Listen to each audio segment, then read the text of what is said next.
안녕하세요. 오늘도 사연살롱을 찾아주셔서 감사합니다. 인생사 세용지마라는 말 들어보셨나요? 저는 나이 50이 넘은 지금에서야 그 말을 실감하고 있습니다. 저희 아빠와 시아버지께서는 어린 시절 옆집에 사시면서 형, 동생하며 자라온 사이셨는데 두 분은 나중에 꼭 아이들 낳으면 사돈 맺기로 약속하셨다고 했어요. 사회로 나온 두 분은 동업을 시작하셨고 동네 철물점부터 시작했던 사업은 점점 커지면서 번듯한 자동차 부품 공장이 되어 두 분은 사장님들이 되셨는데 정말 생사고락을 함께 하셨어요. 피를 나눈 형제보다도 더 가까운 사이가 되었고 가족끼리도 자주 왕래하며 지냈습니다. 남편에게는 여동생이 있었는데 저와 동갑이던 유진이는 미국으로 유학 가기 전까지 초중고를 함께 보내면서 속에 있는 이야기 다 털어놓을 정도로 가까웠죠. 나중에 오빠랑 결혼하면 본인이 제대로 미운 시누이 노릇 해주겠다며 농담도 할 정도로 유진이와는 둘도 없는 사이였어요. 우리 셋은 어린 시절 대부분 추억을 공유할 만큼 함께 보냈어요. 태어날 때부터 정해진 운명이었나요? 그저 친한 오빠로 생각하던 남편이 남자로 보이기 시작한 건 제가 방학 기간 동안 잠깐 미국에 어학연수 갔을 때였는데 아버지는 저를 남편이 유학하고 있던 뉴욕으로 가길 원했고 저도 처음으로 타지로 가는 만큼 누군가 기댈 곳이 있다고 생각하니 마음이 놓인 것도 사실이었어요. 남편은 언제 또 뉴욕에 오겠냐며 자기 공부도 바쁜 와중에 저를 데리고 관광시켜주고 맛있는 것도 많이 사주면서 즐겁게 지냈는데 3개월간 함께 뉴욕 생활을 하면서 보게 된 남편의 모습은 어린 시절부터 봐오던 친근한 오빠가 아닌 멋진 남자의 모습이었어요.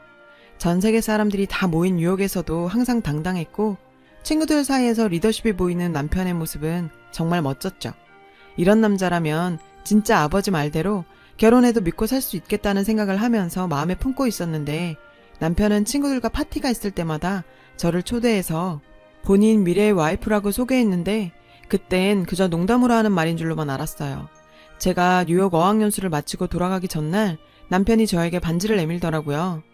현지야, 사실은 내가 아저씨한테 너 여기로 보내달라고 부탁드렸어. 너한테 고백하고 싶어서. 남편의 갑작스러운 고백에 당황했지만 제가 마음에 품고 있던 남편도 나와 같은 마음이었다고 생각하니 행복했어요. 그렇게 저희는 한국과 미국으로 오가며 뜨거운 연애를 했고 유학에서 돌아온 남편의 프로포즈로 저희는 결혼 약속을 하게 되었어요. 아버지들은 두 분의 소원이 이루어졌다며 저희의 결혼을 진심으로 반겨주셨죠. 유진이도 오빠가 어릴 때부터 제 이야기를 그렇게 물어봤다면서 이렇게 될 거라고 진작부터 알고 있었다며 축하해줬습니다. 결혼 후 경영학을 전공한 남편은 두 분 밑에서 일을 배우며 차근차근 후계자 수업을 시작했고 유진이도 미국에서 돌아오자마자 회사 회계팀에서 일을 하게 되었어요. 회사 일에는 전혀 관심이 없었던 저는 음대에서 공부한 피아노 전공을 살려 동네의 작은 피아노 학원을 운영했고 결혼 1년 만에 사랑스러운 아들을 가지게 되었어요. 아이가 자라는 모습을 보는 것만으로 행복했던 나날들이 흘렀는데 아들이 12살이 되던 해에 제 인생을 송두리째 바꿔놓은 사건이 생겼습니다. 남편은 회사에 문제가 생긴 것 같다며 회사에 저를 불렀는데 회사에는 파란 박스를 들고 있는 수사관들이 와 있었고 아빠는 그들의 손에 끌려가고 있었습니다. 아빠, 도대체 무슨 일이야? 현지야, 아무것도 아니다. 아무래도 오해가 있는 것 같네. 금방 조사받고 돌아가마. 아빠는 회사 돈을 횡령했다는 고발이 들어오게 되면서 조사를 받게 된 거였어요. 검찰이 제시한 많은 증거들은 아빠가 회사 돈을 꾸준히 횡령해왔음을 가리키고 있었고 아빠가 횡령한 돈들이 들어있는 차명 계좌들이 나오면서 저에게 마지막으로 했던 말과는 다르게 다시 집으로 돌아오지 못했습니다. 저는 정말 믿을 수가 없었죠. 아빠는 저와 남편이 결혼할 때 가족끼리 경영권 다툼이 있어서는 안 된다시며 일선에서 물러날 준비까지 하고 계셨거든요.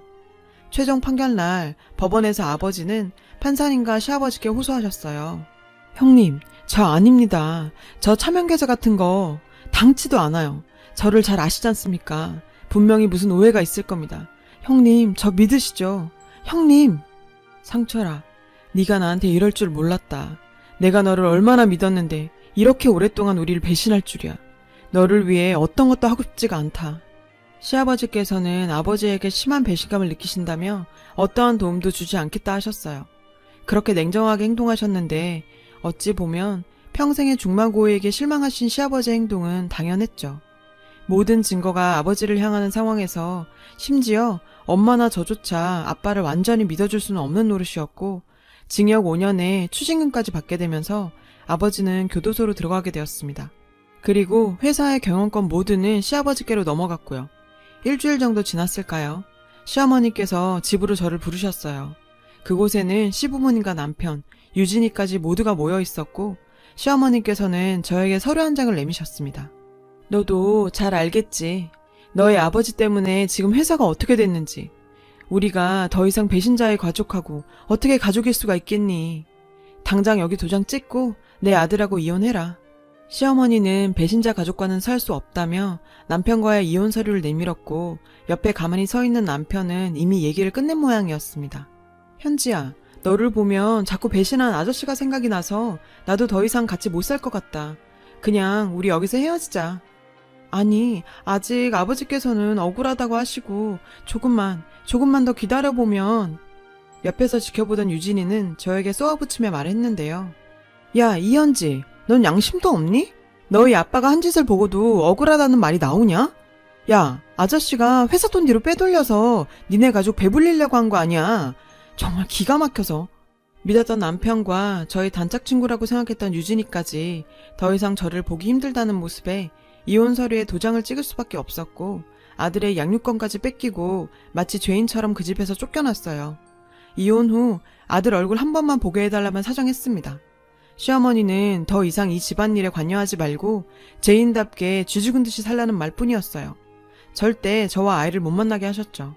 다른 건 다 괜찮았지만 내 배 아파 낳은 아이의 얼굴도 볼 수 없다는 사실에 저는 절망했고 제 인생이 나락으로 떨어질수록 상황을 이렇게 만든 아버지에 대한 원망이 커져만 갔어요. 아빠의 외로운 싸움은 계속되었습니다. 엄마도 변호사를 구해 이리저리 뛰었지만 수차례의 항소에도 아빠의 목소리는 어느 누구도 들어주지 않았죠. 너무나도 억울했던 아빠는 스스로 죽음을 택하면서 마지막 호소를 하셨습니다.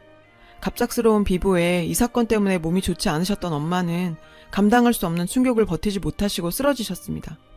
저 홀로 아빠의 장례식을 치르는 동안 시댁 식구 어느 한 명도 모습을 보이지 않더라고요.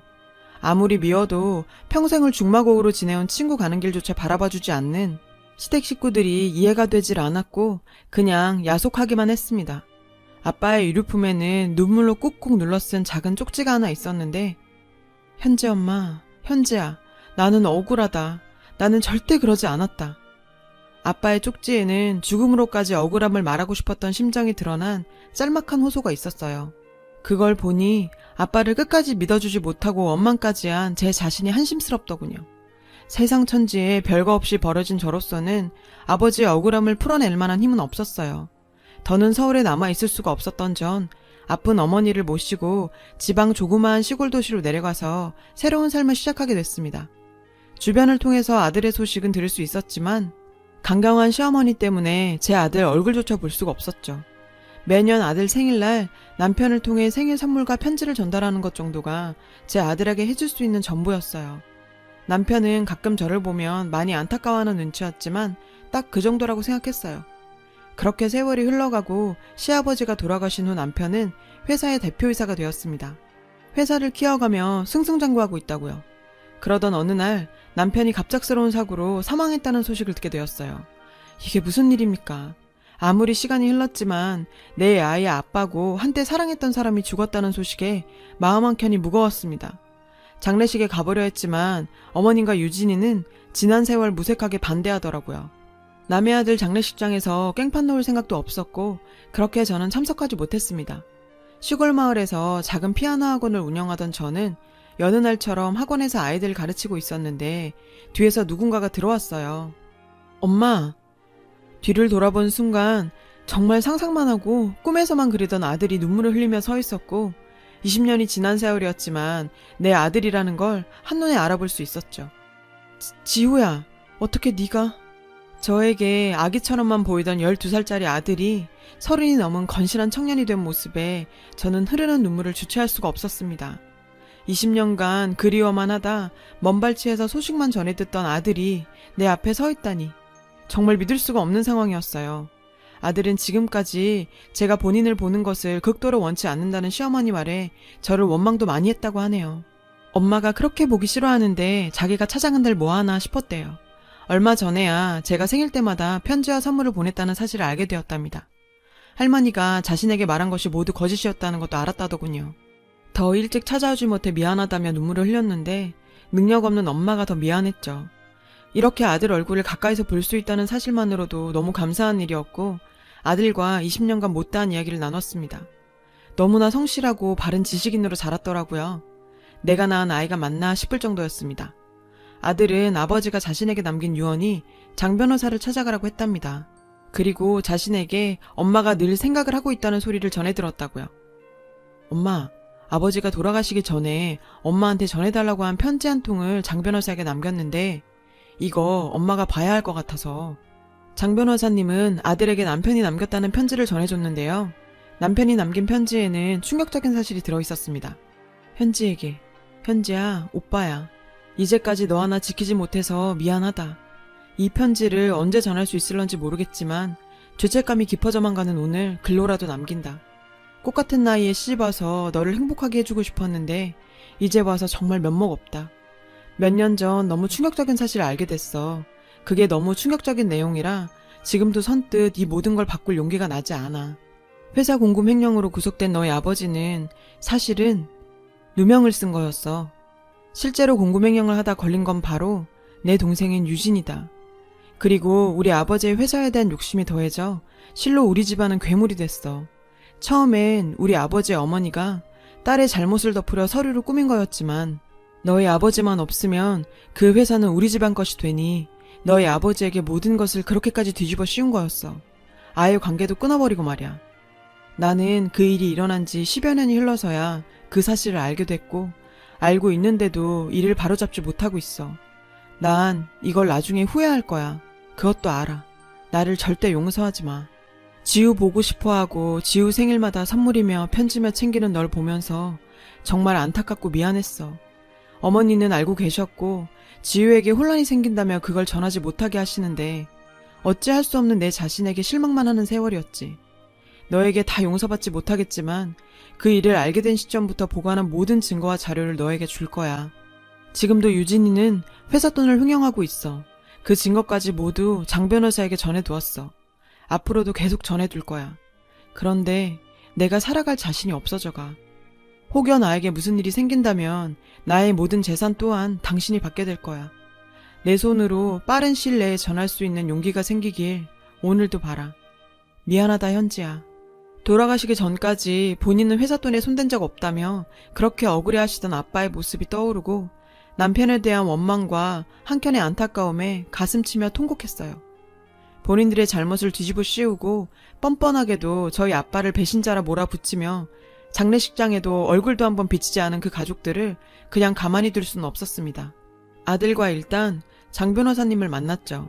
남편에 대한 이야기와 남긴 자료, 편지를 아들에게 준 이유 등을 다 설명들었어요. 그리고 20년 전 쫓겨났던 그 집으로 향했는데 20년이라는 세월은 참 많은 게 바뀌게 하는 긴 세월이었죠. 아니, 네가 왜 여기에? 지우 네가 데리고 왔니? 20년 만에 뵙는 시어머니는 어느새 80대 백발 노인이 된 상태였어요. 제 등장에 꽤나 놀란 눈치셨고 옆에는 제 단짝 친구이자 시누이였던 유진이도 함께 있었습니다. 오랜만에 뵙네요. 20년 만인가요? 어머님도 참 많이 늙으셨네요. 유진아, 너도 오랜만이다. 쟤는 여기가 어디라고 염치 없이 발을 들여놔? 당장 안 나가? 지금 내 전남편 죽었다고 뭐 콩고물 떨어지는 거 없나 하고 주워먹으러 온 거냐? 지우야, 네가 너무 어려서 잘 몰랐겠지만 제일 친한 친구 배신하고 회사 돈 뒤로 빼돌리던 사람 딸이야. 절대 속아선 안 돼. 너도 버리고 집에서 나간 사람이란 말이야. 세월이 흘러도 어쩌면 저렇게 뻔뻔할 수가 있는지. 할머니, 고모, 제가 무슨 바보 등신인 줄 아세요? 그렇게 모질게 엄마 내쫓아내고 엄마가 저한테 보내는 편지도 다 가로채놓고 아직도 제가 할머니 거짓말에 속을 애로 보이세요? 어머, 지우야, 너 말버릇이 그게 뭐니? 네 엄마라고 지금 편드는 거야? 네가 누리고 사는 거 누구 덕인지 몰라? 현지야, 너도 참 양심도 없다. 여기가 어디라고 다시 들어와? 너희 아빠 때문에 우리 아빠가 얼마나 고생하신지 아니? 죄지었으면 쥐 죽은 듯 살아야지 말이야. 그래, 그 피가 어디 가겠어? 네 아빠가 20년 전에 왜 그렇게 돈 욕심을 부린지 알 것 같다. 본인의 잘못은 잊어버린 건가요? 20년이 지나도 여전히 뻔뻔하게 우리 아버지를 모욕하는 유진이 그년을 가만 놔둘 수가 없었죠. 너는 참 나이를 먹어도 잘못을 뉘칠 줄 모르는구나. 내가 여기 그냥 왔을 것 같아? 너 20년 전에 회사 회계장부에 손댔더라. 그거 문제 생기니까 그걸 너희가 우리 아빠한테 덮어 씌웠고. 뭐라는 거야? 무슨 헛소리야? 증거 있어? 증거! 너희 오빠가 예전부터 너희 부모랑 네가 한 짓 다 증거로 남겨놨더라. 이미 변호사까지 정해서 말이야. 니네 가족이 네 잘못 덮고 그 회사까지 탐이 나서 증거까지 조작해가면서 우리 아빠한테 누명 씌워놓고 그 더러운 입에 우리 아빠를 올려? 우리 아빤 그때 이미 회사에서 물러나려고 하셨었어. 너희가 조금만 더 기다려줬다면. 그러자 유진이가 당황했는지 겁먹은 고양이처럼 파르르 떨더라고요. 뭐 어쩌라고. 이미 공소시효도 끝났고. 뭐 어떡할 거야. 너희 아빠는 이미 죽었고. 가만히 듣고 있던 아들은 유진이에게 버럭 소리 질렀죠. 고모, 좀 정신 차려 진짜. 증거? 있지. 20년이 지났는데 그 증거가 무슨 소용이 있겠어. 안 그래요? 근데 당신 아직도 회사 돈 손대고 있던데? 참 여기저기 안 해먹은 곳이 없더라. 이미 회사에서 조사 들어갔고 이사님들하고도 이야기 끝냈어. 당신 앞으로 회사 나올 필요 없어. 해고야. 그리고 당신들 당장 이 집에서 나가야 할 거야. 이 집 엄마 명의로 이전 끝냈거든. 그리고 아버지가 모든 재산 엄마한테 위임했으니 당신들한테 떨어지는 건 한 푼도 없어. 꿀먹은 벙어리가 된 시어머니와 유진이는 그때서야 상황 파악이 되는 듯 했어요. 현지야, 우리가 알고 지낸 세월이 얼마니? 이 노인을 평생 산 집에서 당장 나가라고 하면 어디 가서 살아? 이렇게 감정적으로 하지 말고 한때 시어머니였던 그간의 정을 봐서라도. 어머님, 저 내쫓으실 때는 그런 정이 없으셨나 보네요. 억울한 우리 아버지 희생양 삼은 사람이 할 말은 안 것 같네요. 당장 짐 싸서 이 집에서 나가세요. 유진이는 참 끝까지 이기적이었어요. 지 엄마가 집에서 쫓겨난다고 해도 지 감옥 가는 게 더 무서웠나 봐요. 현지야, 설마 진짜 검찰에 고발한 건 아니지? 우리 친구잖아. 친구끼리 이러면 안 되지. 응? 20년 전에는 엄마가 시켜서 한 거라고. 난 엄마 아빠가 이렇게 하면 아무 일도 아니라고, 그렇게 해도 된다고 해서 한 것뿐이라고. 제발 살려줘. 지 엄마까지 팔아가며 살려달라며 싹싹 비는 유진이언을 한 대 때리고 싶었지만 굳이 제 손 더러워질 것 같아서 꼭 참았네요. 넌 이미 늦었어. 내가 꼭 너 감방에서 절대 못 나게 할 거니까 각오해. 집에서 당장 나가라고 했음에도 뻔뻔한 인간들답게 눌러앉아 버티고 있더라고요. 제가 그 집에 같이 살 것도 아닌데 말이죠. 당장 부동산에 집 급매로 내놔 팔아버렸습니다. 그것도 모르고 집에서 버티고 있다가 새 주인이 오자 영문도 모르고 쫓겨났겠죠. 아들이 직접 회사에서 조사를 진행했고 검찰에 고발하면서 유진이는 구속되었어요. 회사에 있는 내내 여러 분야에서 회사 돈에 손댔더라고요. 심지어 유진이 남편은 회사 돈으로 도박하다가 날려먹은 빚까지 있었고요. 유진이는 개벌은 남 못 준다고 결국 제 버릇 때문에 징역 6년에 추징금 10억을 판결받게 되었고 끝에 남아있던 돈까지 잃게 되었어요. 지금도 시어머니는 이 모든 걸 자기 잘못으로 탓하며 50 넘은 딸 감옥 뒷바라지하면서 교도소 드나든다고 하네요. 모정이 삐뚤어지면 이렇게 사람 열어 죽일 정도로 무서운 거죠. 20년 만에 밝혀진 진실로 제 자리를 찾게 되었지만 아빠를 끝까지 믿어주지 못한 게 마음 한편에 항상 남아있었습니다. 그런 제 마음을 알아서인지 아들은 시간 날 때마다 외할머니와 함께 외할아버지 납골당을 찾아 인사드리고 회사 얘기를 들려드리곤 하네요. 그리고 지금 용서할 수는 없지만 마지막이라도 진실을 알려준 남편에게는 덕분에 아버지의 억울함을 늦게나마 풀 수 있었던 것 같아 조금은 고맙다는 생각도 들었어요. 그만큼 그 사람도 힘들었을 거고요. 시간이 해결하겠죠. 아들에게 회사 정권이 위임되었어요. 하늘에 계신 아버지도 본인이 읽어놓은 회사 하나뿐인 손주가 대표가 되었다는 사실을 아시면 정말 뿌듯해하실 텐데. 오늘따라 아버지의 그 모습이 그립네요. 제 긴 사연을 들어주셔서 고맙습니다.